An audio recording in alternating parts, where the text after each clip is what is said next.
like that.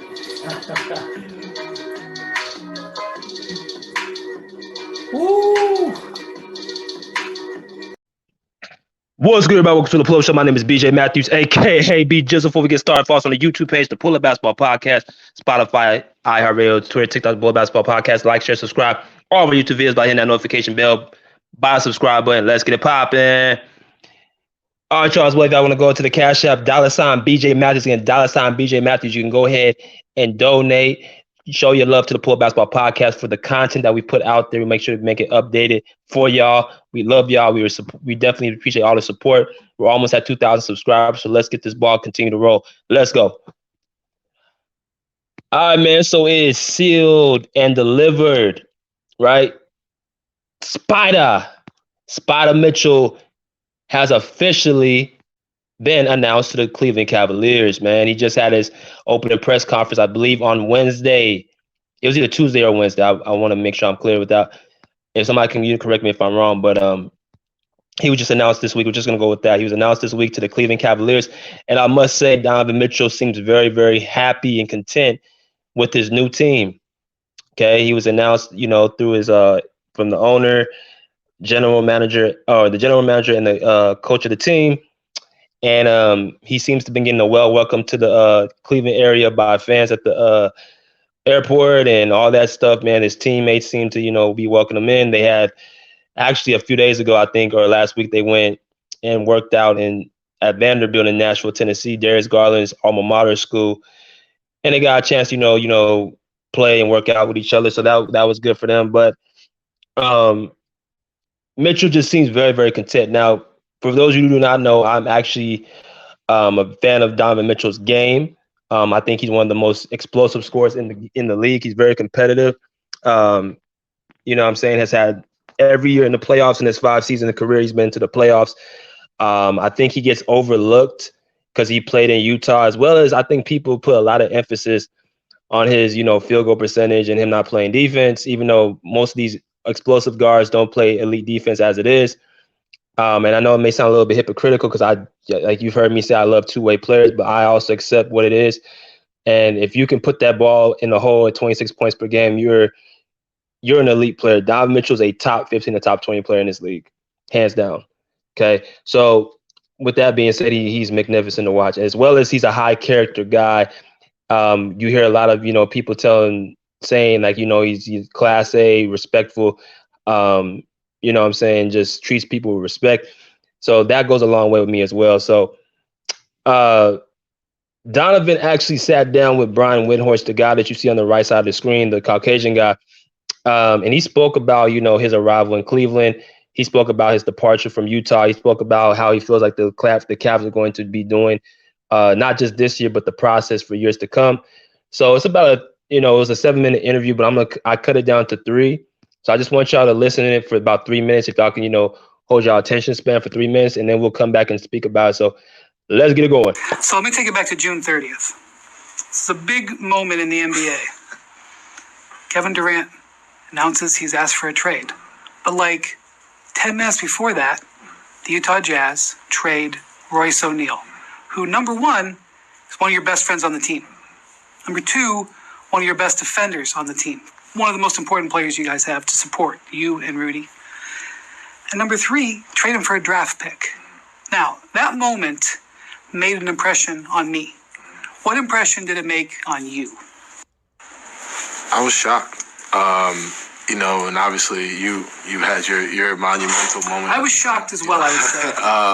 Especially to trade Royce and then to just get back a draft pick when, after the season ended, we had spoke, we talked about like not trading Rudy or, I said like, let's try and do this, as a group and, make changes if need be, but not myself or big fella, let's run it back. And, obviously they went the direction they went. And, when Royce got traded, he called me. That was a tough one.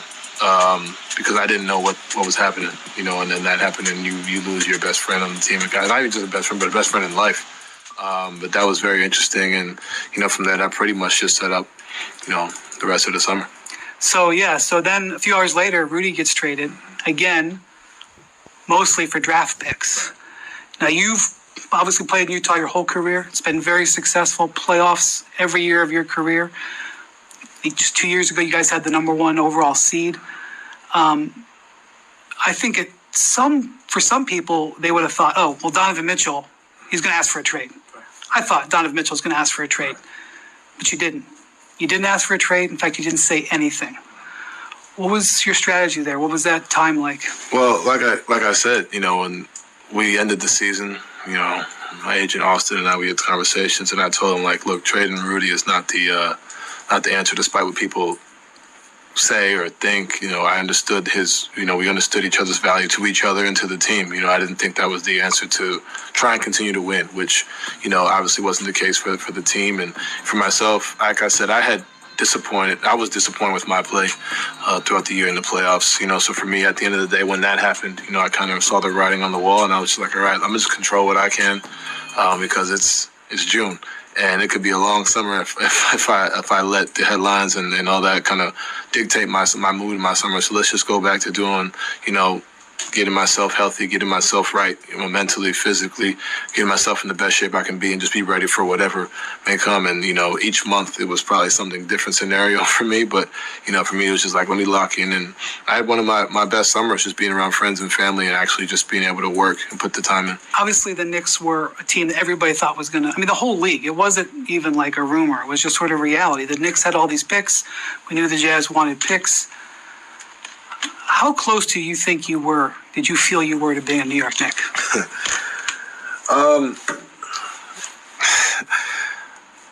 Very close. I won't say more than that, but I know a little bit more than most, but definitely very close. And, it didn't happen. And, God has a plan for everything. And like I said, when I found out I was traded here, I was, I was very excited, with the group we have, with the talent we have. We're young. We've got a lot of talent here and a lot of things we can do and build upon. But, I was truly excited when I got traded here, but it was close.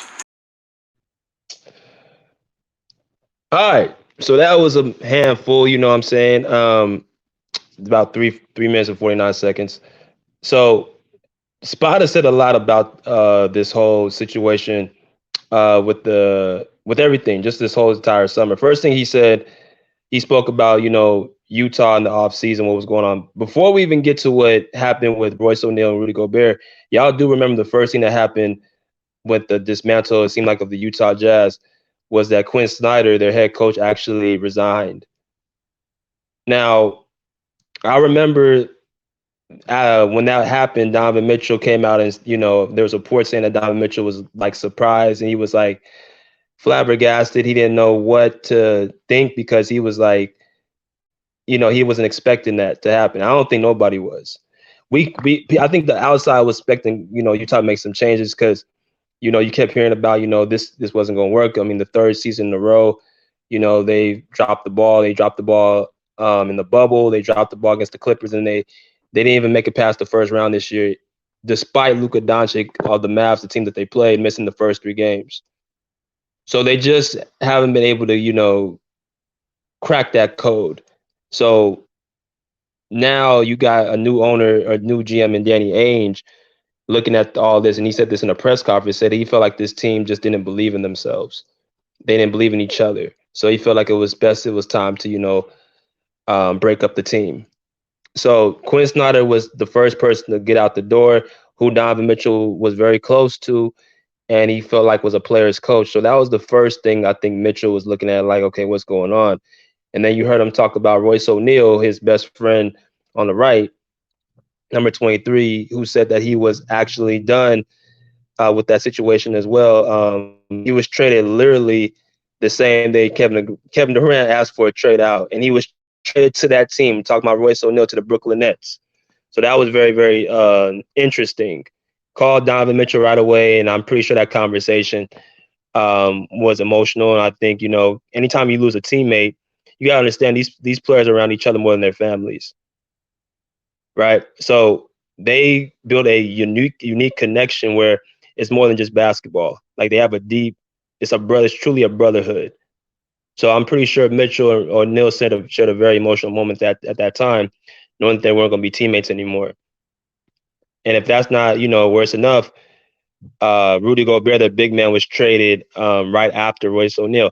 Now, this one was a little bit shocking because, of course, y'all know about the reports, throughout the last couple of seasons that Mitchell and Rudy Gobert have had some, some pitfalls in their relationship going back since the COVID happened, where if y'all don't remember, Rudy Gobert was the first person to catch COVID.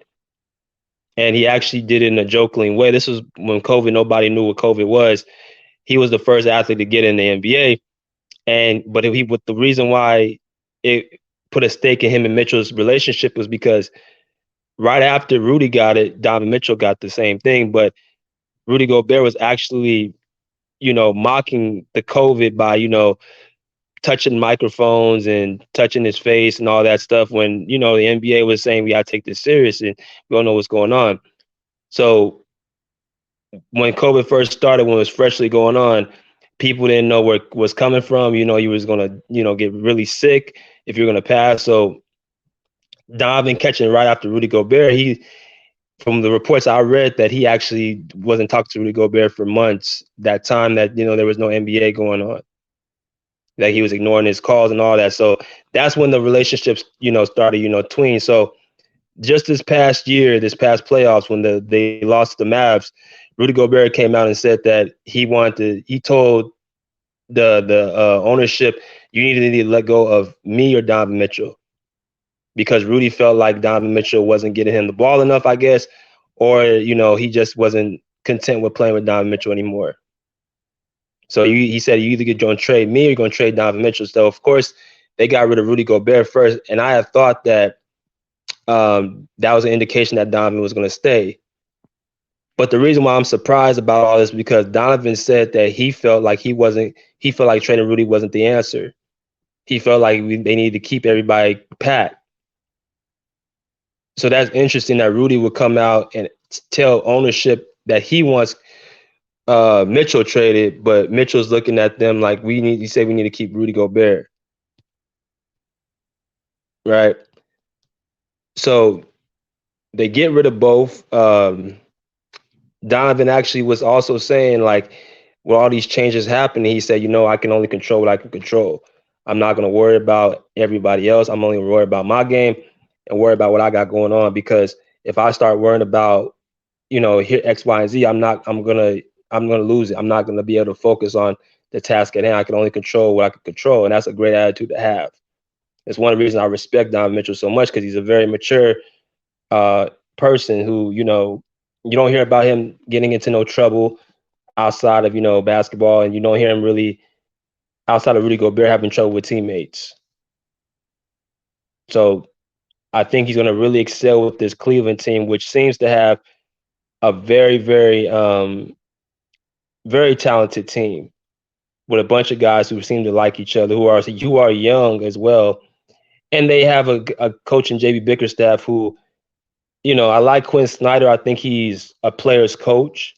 But I think one of the things I always realized about Quinn Snyder was I don't think he was that coach to really get that team to the next gear. I don't think he had a heavy enough hammer. Meaning that I think he allowed Donovan Mitchell and Jordan Clarkson, other guys, to kind of, have too much freedom, if that makes sense.